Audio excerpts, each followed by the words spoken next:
በዚህ ዓለም ደስተኛ ሆናለሁ ካላችሁ በፍጹም አትልፉ፣ አትሆኑ። በቃ ምን እኔ ነው እንቅጩን እነግራችኋለሁ። ደስተኛ መሆን ፈልጋችሁ ነው? አትልፉ፣ አትሆኑ።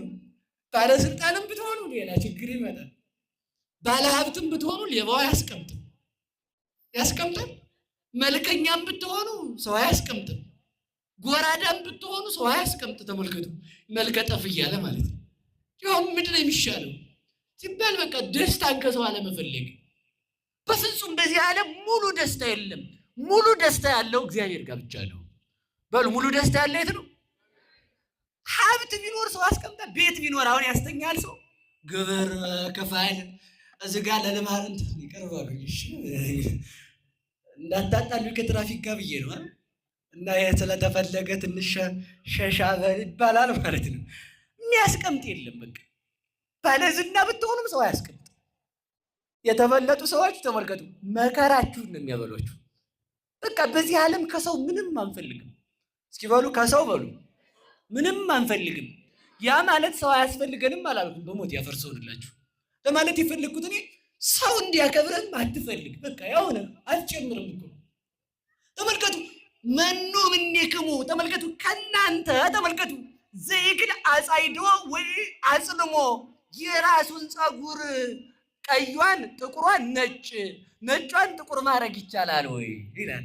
አዎ እንችላለን ነው የሚሉ መቼም የከተማ ሰው አላሉ። አንድ ልጅ ውሃ ወደ ታች ነው የሚፈስ ሲባላሉ እኛ ጋር ወደ ላይ ነው አላለ። የከተማ ልጅ ቧንቧ ነው የሚያውቀው እሱ። ትልቅ ችግር እኮ ነው። እና ተመልከቱ ምንድነው መሰላችሁ እያልኩ ያለሁት እኛ በቀለም እናደርገዋለን፣ እሱ አይደለም ያልኩ። ነጭ ሆና እንድትበቅል ማድረግ አትችሉም። የራሳችሁን ጸጉር ነጯን ጥቁሯን ነጭ ማድረግ ካልቻላችሁ ከሰው ምንም የምትፈልጉት ነገር አይኑር። ደስታችሁ በእግዚአብሔር እጅ ነው ያለው። ሰው አመስግኖ የሚጨምርልህ ክብር የለውም፣ እንደውም ይወስድብሃል። ሰው ካመሰገነ ባዶ ቤት ነህ አንተ። በቃ አለቀ። እውነቱን ነው። ሰው እያመሰገነ ካለ በሞት ያፈርሰዋል። እየሰማችሁ ነው? የኔታ ይላል። አቤት 100 ሺህ ብር ይዤ መጥቻለሁ እልል ይባልልኝ ይላል ሰው ማለት። እዚህ ጋር 100 ሺህ ብር ይዘው መጥተዋል እልል በሉናቸው ይላል ሰው። እንግዲህ ማለት ያስነካዋል። እንዲያ ተባለ ጨረስኩ ሩጫዬን ይላል ማለት። ካልተባለ ችግር ሄድ እንግዲህ በቃ ከተባለ በልተውታል መሰል ቄስ ይላል ደግሞ ሰውዬው። በቃ እናንተ እኮ አታስቀምጡም መከራ ማለት ነው። ምን አገባችሁ ቢበላ ባይበላ እንዴ? ሰጣችኋል አይደል? እውነቴን እኮ ነው። እውነት እኔ እንብላል አልኩም። ደግሞ ሰው አሁን እንዲበሉ እንዳንነካቸው ነው የሚል ወጣቱ ተንኮለኛ ነው። እኔ እንደዚህ አላልኩም። እውነት እንደዚህ አላልኩም። እኔ ለማለት የፈለግኩት ተመልከቱ፣ ያንን ብር ለማን የሰጠ ነው? በሞቴ ንገሩኝ። ቅዱስ ዮሐንስ አፈወርቅ ይላል አንተ ጅል ምን አይነት እብደት ነው የያዘ ይላል። ይህን ሁሉ ብሎ ማለት ነው ይልና ወርቅህን ሌባዎች ባሉበት መካከል እኔ ቤት እኮ ወርቅ አለ ብለህ በኬሻ አድርገህ ወርቅ ነው የተሸከምኩት ይሄ እያልክ አደባባይ ትዞራለህ ይላል። በየት መካከል በሉ በሌባ በሉ እንጂ ትዞራላችሁ። ከተማው ሰው መሳችሁ የሚያደርግ አይ ብር ትንሽ ናት ያስኳት 100 ብር ለትራንስፖርት ይበቃኛል። ሌባውም ችግር ነው። አሁን ሰው ምን አድርጓል መሰላችሁ? እንደውም ታች ስልክ እየያዘ እንዳይወጣ ኮልኮሌ ስልክ መያዝ ጠቃጠቁ። ሌባው አስቸጋሪ ሲሆን ማለት ሌባ ፈርተህ ገንዘብህን ቤት ከተውክ ሌባ ሰይጣን ባለበት አደባባይ እኔ እኮ ይሄን ያህል ብር ነው የሰጠሁት ካልክ በከንቱ ውዳሴ ውሰድብኝ እኮ እያልከው ነው።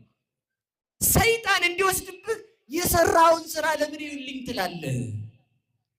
መቼ ይታይ ከተባለ ተመልከቱ፣ ለእግዚአብሔር ለቀው ለእግዚአብሔር ይላል። ተመልከቱ፣ ለእግዚአብሔር አበድረው እግዚአብሔርን ባለዳ አድርገው ሁሉ ይላል። እውነቴን እስኪ በሉ እግዚአብሔርን በሉ ምን አድርገው ባለዳ አድርገው ስጠውና በቃ አላውቅም። ከዚያ በኋላ አንተ እርሳው። አሁን ተመልከቱ፣ ሰው ኃጢአቱን ይረሳል። 100 ሺህ ብር ለዚህ ቤተክርስቲያን ቢሰጥ እስከሚሞት አይረሳትም። ህይወት ታሪኩ ላይ ተጽፎ እንዲህ ያሉ አባታችን 100 ሺህ ብር ሰጥተው ለእንትና ኧረ ይገርማቸዋል፣ ለገርጅ እንትናም ይገርማቸዋል፣ ደግሞ ለደብረ ሊባኖስም በቃ ይባላል። ስንክሳር ማለት የሰጠኸውን እርሳው ነው። እንግዲህ ለማን ነው የሰጠኸው? በሉ ንገሩኝ። እኔ አንድ ነገር ልንገራችሁ። ስንሰጥ ለእግዚአብሔር ከሆነ የሰጠነው እግዚአብሔር ለምን ደበቀብን የሚል ጥያቄ አንሱ። እስኪ በሉ እግዚአብሔር በሉ ለምን በድብቅ እንዲሆን ፈለገ? አንደኛ ሌባ እንዳይወስደው። ምክንያቱም አንተ ጋር ከሆነ ያንተን የህሊናን በር ሰብሮ ሰይጣን በከንቱ ውዳሴ በትዕቢት በቃ ያደረከው ትዝ እያለ ይገርምሃል። የቤተ ክርስቲያን ሲሰራ እኔ እኮ ነበርኩ እዛ ቆሜ ሳሰራኝ ነበር። ይገርምሃል በቃ ከዛ የዝና ያሰው ይገርምሃል እንትና ቤተ ክርስቲያኑን ያሰራ ሰው ነው ወሰደብህ። ይኸውልህ አማን ብለክሙ ነሱ ሴቶሙ እውነት እላችኋለሁ እንደሱ ያለ ደግ የለም ብለው በሰው ዘንድ ተመስግነው ቀሩ ይላል። በማን ዘንድ በሉ ንገሩኝ። እግዚአብሔር ለምን ደበቀ? እስኪ ለምን ደበቀ በሉ ንገሩኝ። ይሄ ጥያቄያችሁ አይደል? በጠላታችንም በወዳጃችንም ፊት ሊሰጠን በሚል ርዕስ ለዝጋው። እስኪ በወዳጃችንም በጠላታችንም ወዳጃችን እነማን ናቸው? ቅዱሳን መላእክት በሉ እንጂ ሐዋርያት፣ ነቢያት፣ መነኮሳት፣ ካህናት፣ ሰማዕታት እነዚህ ሁሉ ይመጣሉ። ጠላታችን ማን ነው? ሳጥናኤል ከነ ሰራዊቱ። መቼ ነው ዋጋህን የሚሰጥ? በዕለተ ምጽአት ና አንተ ብራብ አብልተኸኛል ና። ከዚህ በላይ ክብር አለ ወይ? እግዚአብሔር እንድትደብቀው የፈለገ በዓለም አደባባይ ሁሉ ሊመሰክርልህ ነው ይላል። በየት ሁሉ በሉ ንገሩኝ። እንግዲያውስ እንትጋ።